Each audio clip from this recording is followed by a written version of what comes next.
Hi friends, நான் பிரணவ்.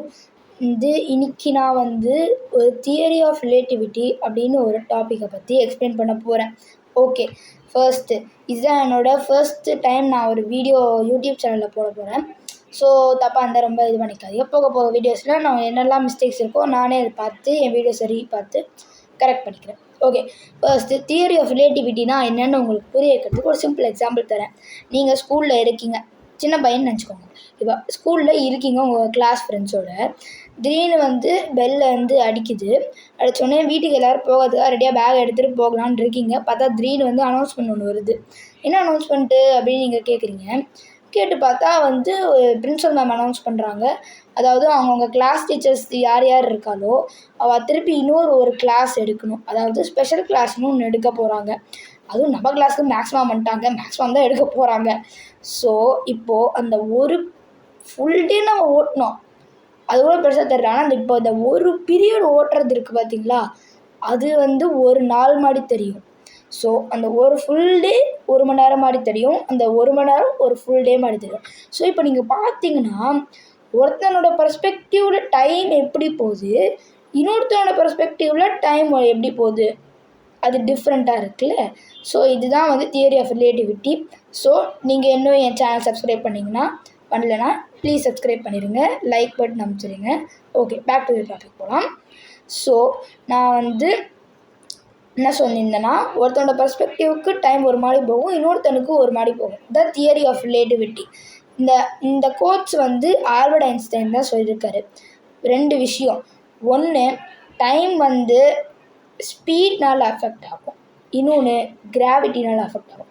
இன்றைக்கி நம்ம ஸ்பீடை பற்றி தான் பார்க்கணும். ஓகே, நம்ம ஆக்சுவலி தினமுமே டைம் ட்ராவல் தான் பண்ணிகிட்டு இருக்கோம். ஆனால் யாருக்குமே தெரியாது.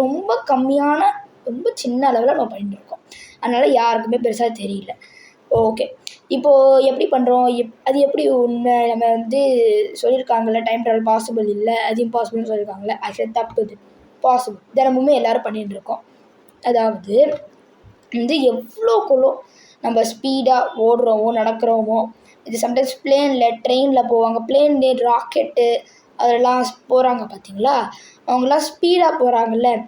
ஒரு விஷயம் என்னென்னா, எவ்வளோக்குள்ளோ ஸ்பீடாக நம்ம போகிறோமோ அவ்வளோக்குள்ளோ நம்மளுக்கு டைம் ஸ்லோவாக போகிற மாதிரி தெரியும். அதாவது இப்போது நான் ஏன்னு ஒரு பர்சன் இருக்கான், பின்னு ஒரு பர்சன் இருக்கான். ஏன் என்ன பண்ணுறான், அவன் கையில் ஒரு ஸ்டாப் வாட்ச் வச்சுருக்கான், அதான் ரெடியாக வச்சுருக்கான். இன்னொருத்தன் பின்னு ஒருத்தன் என்ன பண்ணுறான்னா ஓடுறான். ஓடான்னு வேணாம், ஒரு ஏரோப்ளேனில் போயின்னு இருக்கான்னு வச்சுப்போம். ஏரோப்ளேன் 1000 கிலோமீட்டர்ஸ் அது மாதிரி சம்திங் ஸ்பீடில் போகும்ல. ஸோ 2 பேரும் ஒரே நேரத்தில் ஆரம்பிக்கிறாங்க டைமை.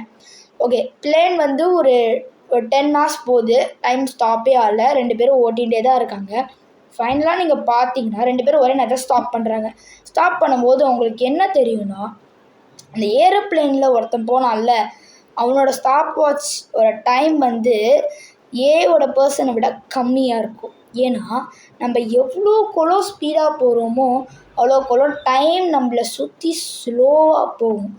ஸோ இதே மாதிரி ஆக்சுவலி ஒரு உண்மையான ஒரு இன்சிடென்ட் நடந்துச்சு. அதனால் ரெண்டு ட்வின்ஸு, ஒருத்தன் ஏர்த்தில் இருந்தால் இன்னொருத்தன் ஸ்பேஸ் ஸ்டேஷன் ஏர்த் ஆர்பிட் பண்ணிகிட்டே இருக்கும் கண்டினியூஸாக. ஓகே, இப்போ ஸ்பேஸ் ஸ்டேஷனில் இருக்கிறது கண்டினியூஸாக மூவ் ஆகிட்டே இருக்குல்ல. அதனால என்னாச்சுன்னா, அவனோட ஏஜ் 2 பேரும் ட்வின்ஸ் ஒரே நேரத்தில் தான் பிறந்தாங்க. ஆனால் அவன் ஸ்பேஸ் ஸ்டேஷனில் போகிறதுனால அவனோட ஏஜ் இவன் ஏர்த்தில் இருக்கிறவனை விட கம்மியாக இருக்குது. ஏர்த்தில் இருக்கிறவனோடது ஏஜ் எப்பவும் போல் நார்மலாக போகுது. ஆக்சுவலி ஏர்த்லேயே உண்மையாக அடான் டைம் போல். இது நான் பார்ட் 2 வீடியோவில் சொல்கிறேன், இப்போ ரொம்ப டிஸ்கஸ் பண்ண வேணாம். ஏர்த்தில் இருக்கிறது நார்மலாக டைம் போகுது. அவன் ஸ்பேஸ் ஸ்டேஷனில் போகிறது கொஞ்சம் ஸ்பீடாக போகிறான். அவன் அந்த இது ஒரு 12 கிலோமீட்டர்ஸ் பெர் செகண்ட், ஒரு செகண்டும் 12 kilometres, it is fast. So அப்படி போகும்போது சொன்ன மாதிரி ஸ்பீடு அதிகமாக இருந்தால் டைம் ஸ்லோவாக போகும். அது மாதிரி அவனுக்கு ஏஜ் கம்மியாகி அவன் ஏர்த்துக்கு வரும்போது பார்த்தாங்க, அவன் ஏஜ் கம்மியாக இருந்துச்சு, அவனோட யங்கராக இருந்தான். So time travel possible. Okay, speed எப்படி டைம் அஃபெக்ட் பண்ணணும்னு நம்ம பார்த்துட்டோம். இப்போது அடுத்த வீடியோ பார்ட் 2ல் நம்ம என்ன பண்ண போகிறோம்னா, கிராவிட்டி அதாவது மாஸ் அது எப்படி டைமை அஃபெக்ட் பண்ணுறது நம்ம பார்க்க போகிறோம். Okay, bye guys.